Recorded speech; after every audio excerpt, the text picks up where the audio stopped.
Salam dan bahagia. Saya Tirsa Singko, guru di SDN 7 Pagal 2 Tayak, Kecamatan Tempuna, Kabupaten Sintang, Kalimantan Barat. Calon guru penggerak Angkatan 9. Video ini berisi tentang aksi nyata dari modul 1.3 Visi Guru Penggerak.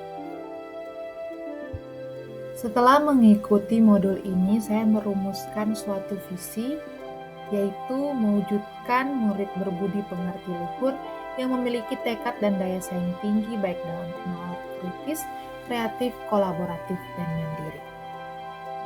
Salah satu cara dalam mewujudkan visi tersebut yaitu dengan meningkatkan kemampuan literasi murid melalui gerakan Bucin Leader. Di video ini saya akan menjelaskan tentang bagaimana saya mengimplementasi rencana manajemen perubahan yang telah saya buat.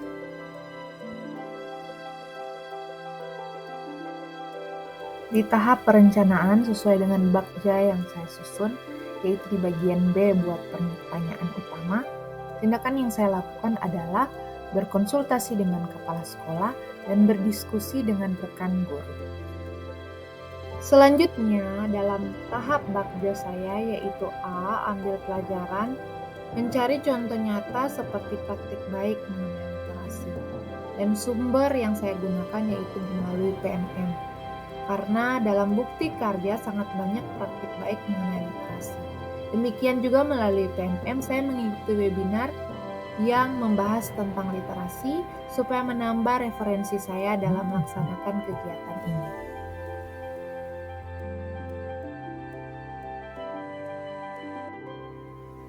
Pada tahap pelaksanaan, saya mengawali dengan mendekorasi pojok baca. Ini untuk menumbuhkan kecintaan siswa terhadap literasi, tentunya diperlukan juga dukungan dari suasana atau keindahan kelas, di mana itu juga bisa mendorong siswa untuk lebih menyukai membaca atau berliterasi.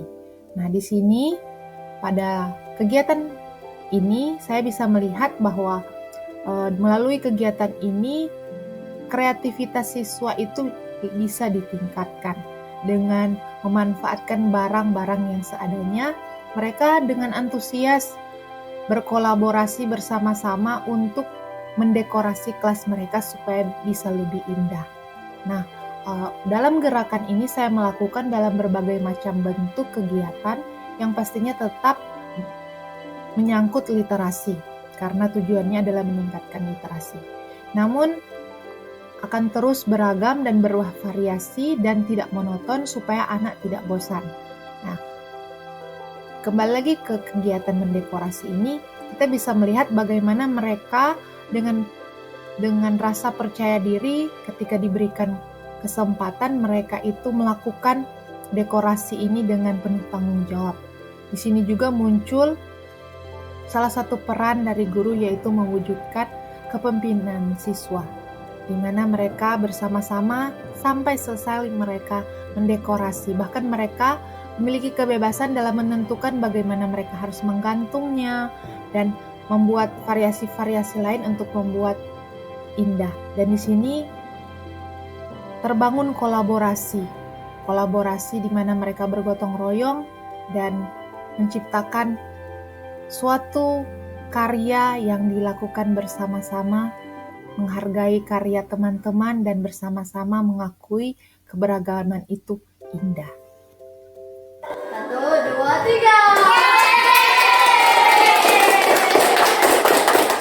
3. Karena siswa saya adalah siswa kelas 6, tetap dilakukan membaca mandiri, di mana mereka memilih buku favorit mereka di perpustakaan dan membawa ke sekolah. Mereka diberikan waktu untuk membaca dan memahami. Bukan berhenti sampai di situ, mereka juga dibiasakan untuk mempromosikan buku kesukaan mereka. Pada kegiatan membaca mandiri, saya melakukan berbagai variasi, salah satunya adalah tempat duduk. Karena waktu pertama saya melakukan membaca mandiri, Interaksi antar siswa sangat kurang sehingga saya melakukan variasi dengan membuat lingkaran seperti ini, di mana siswa lebih leluasa dalam membaca dan mereka lebih santai karena ada teman yang di samping yang mungkin bisa ikut berbagi dan ikut bercerita atau sekedar tertarik dengan buku yang ada di sampingnya. Ini membuat mereka lebih menyukai akan buku atau literasi, dan diberikan juga kesempatan mereka untuk menceritakan kembali bukunya, yaitu buku favorit pilihan mereka pilih sendiri. Ini juga bisa menarik keingintahuan teman-temannya yang lain supaya membangun budaya membaca mereka. Nah, setelah selesai, saya biasanya membuat suatu permainan yang bernama permainan sambung cerita, di mana siswa melanjutkan cerita yang disusun atau kalimat dari suatu cerita yang disusun oleh teman sebelumnya. Sambung menyambung dan sangat bagus bagi siswa karena siswa diberikan kesempatan untuk bernalar kritis tentang cerita yang sudah ada dan kemampuan berkreatif dalam membuat suatu cerita. Dan juga mereka secara tidak sengaja mereka menggunakan kosa-kosa kata baru yang mereka temukan dari buku-buku yang mereka baca. Di mana di sini juga bisa meningkatkan kemampuan anak dalam berbahasa Indonesia.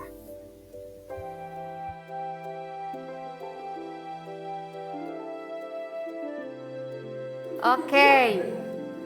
Nah, Ibu mau tanya pendapat kalian. Apa yang kalian rasakan sesudah kalian menghias pojok baca itu? Kenapa sudah? Karena bisa membaca. Bisa memandang pemandangan yang sangat indah.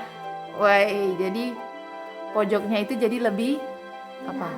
Indah. Kira-kira Ibu kita buat pojok baca ini fungsinya untuk apa? Membaca. Gimana? Kalian udah makin suka baca atau sama aja? Membaca. Kenapa suka baca? Kalian lebih benar. Apalagi kita kok. Tapi nggak ada. Kalau saya nggak ada.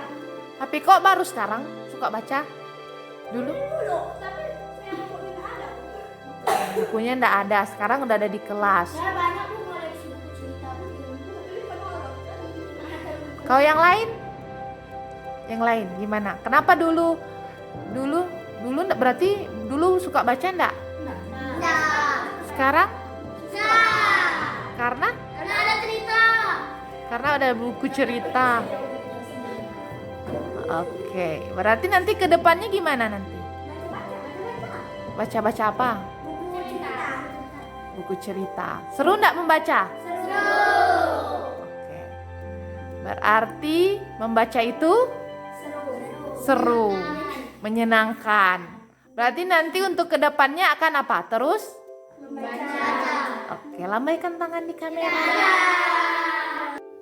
Demikian video saya, semoga bisa bermanfaat. Terima kasih sudah menonton.